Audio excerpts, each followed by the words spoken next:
What's going on, y'all? It's the Wake Up Crew here to talk some NBA prop bets over on PrizePicks for this Game 5 Eastern Conference final matchup between the Boston Celtics and the Miami Heat. Jay and I, before the show started, we were just talking, why are we torturing ourselves? Taking the road team, going all in on the road team, because that's what we're doing today. We're talking about two Boston Celtic props that we like. You know, last night was rough, Jay. We said take the over, Luka Doncic points. Now, to be fair, PrizePicks did give us the discounted taco that dropped this point total down from 33.5 to 28.5. So if you waited and put that bet in and took the over Luka points, you hit on the taco. You did not hit on 33.5. He finished the game with 30 points. We talked Andrew Wiggins. Did you discuss Andrew Wiggins yesterday? I wasn't here. And he shit the bed. I mean, literally the Warriors damn near blown out for the most part. And then the second string, the bench guys, got him back in the game late, and Dallas closed them out.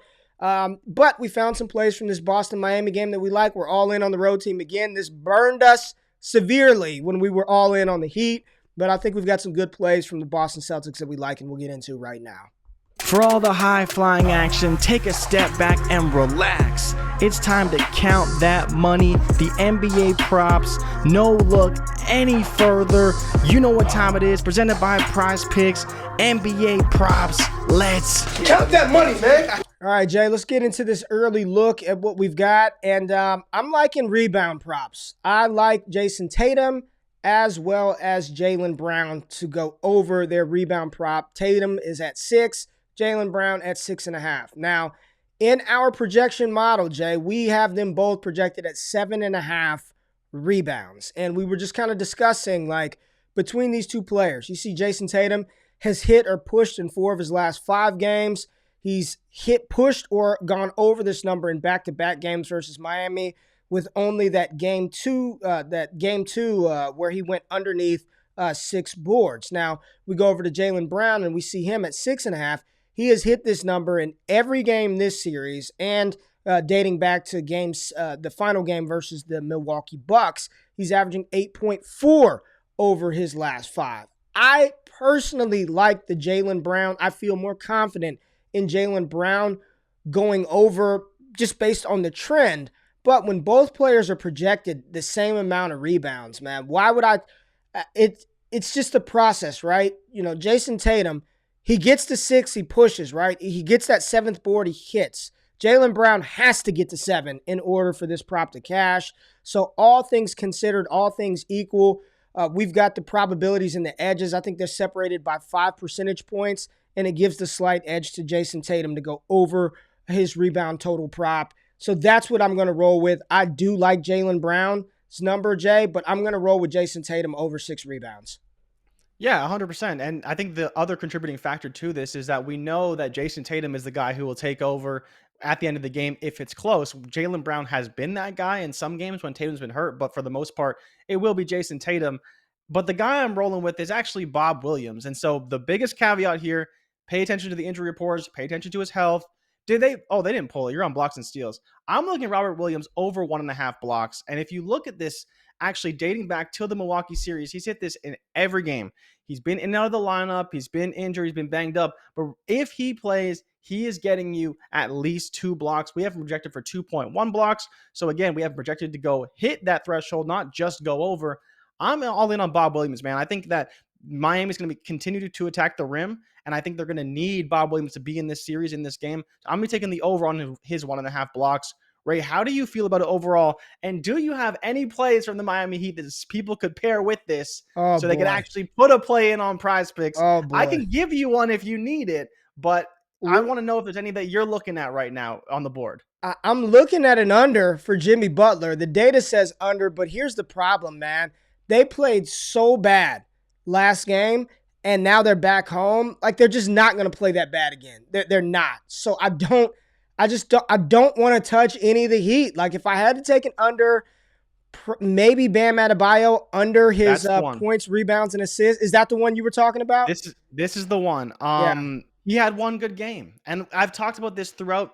We've been betting the Heat, talking about the Heat. Bam is fire and ice. He either goes under or he goes way over. He had one good game, and Bob Williams comes in, and what happens? He's staying. He's terrible again. Al Horford The Boston Celtics, they figured out how to guard Bam. They figured out how to stop him in the post. And honestly, the biggest thing was he was hitting a lot of jump shots in that game. As soon as those jump shots stopped falling, Yep. he's terrible again. He's not going to get a ton of rebounds. He could go over on his rebound prop, but I do like the par number, the points, rebounds, and assists. So if it was me and I had to throw a play in there, I'm probably most confident in Bam continuing to go under than I am any of the other guys. We've talked about Strus and his rebounds and all these things, but I don't necessarily want to go there. But again, it just, if I had to pick one, it would be Bam to go under. If you want to go after Strus over his rebounds, they are back at 3.5, so I don't hate it. The only game he didn't hit it was last game, but he's gone over every other game. So if you want to go back to that, well, I don't hate it. We bet that one a ton. But I think that Bam's under par is probably the one that I would go to if I had to pick one. Same. I'm with you. The data says Jimmy Butler's points. The data says Bam under his points, assists, and rebound. People get mad that we call it par. It just sounds better than PRA. I just call it par. Yeah. Points, assists, the same thing. Give me the blah. Yeah, but I'm with you. Bam would be the one I feel most confident in. I just don't think Jimmy Butler is going to play that bad again. Again, Miami, their fewest points in playoff history in quarter one last game versus the Celtics. I mean, it was just terrible. They were just bad in every way. So the plays that we like, Jayson Tatum over his boards, Robert Williams over his blocks and projected block shots, and then Bam, if you want to throw that Miami Heat player in there, you got to for PrizePicks, under his points, rebounds, and assists total. So there you go. It's an early look. As Jay Rich said, pay attention to the injury report. Make sure Robert Williams is in. You know, we did this in the WNBA a couple of games ago where we talked about some plays and the women didn't play. So follow the injury report. I don't think Miami's going to play nearly as bad as they did versus Boston. Both teams need this game, man. Jayson Tatum, again, another game upwards of 40 damn minutes as long as he stays out of foul trouble. Jimmy Butler should be on the court the entire game. Kyle Lowry, no setbacks last game, so he's there. Real quick, let's look at Lowry's assist number, Jay. And can you see what the model says for Kyle Lowry? So he's right back at 4.5 assists. I know he missed this. He didn't hit this last game, but none of the Heat did anything. He did, surpass his number. For 5 assists right now. We're projecting him for 5.1 on the dot. Yeah, he's projected to go over. About an 18% edge to go over. I do like it. I think it's fine. And I think to your point about Robert Williams, I do want to make the point to people who are watching now. It is minus 145 on the book, so PrizePicks could actually pull it. But just be mindful of that. You got to see if he's in. If he's not in, it doesn't really hurt you. So if you want to put it in early, but maybe don't put him on a big ticket that you're really confident in because he may not play. There's always that possibility with Robert Williams. But this line could get pulled, and so if you do like it, be mindful of that and maybe take it early if you can, because they may bump it up to 2 or they may pull it all together off the site. What's the price in which they start to pull things? About minus 155 when it gets to 160. No, we usually see them change lines around minus 140. So to see one at minus 145, it's definitely on the potential to change. Just depends on which book they use as their standard. But yeah, I'm seeing it, anywhere from 140 to 150 on the book. So it could get pulled or moved to 2.0 very, very shortly, which you wouldn't want it, right? Yep. Well, there you go. Those are the plays that we're looking at. We appreciate you tapping in. Comment below. Let us know what you're playing, what you're thinking about, what edges you found as you search the web for some additional plays. If we find anything, we'll drop them in the comments before tip-off. As always, we appreciate you tapping in. Data-driven. If you tail, give them hell. And if we fail, don't bail. We'll be back with more picks on the channel. Good luck.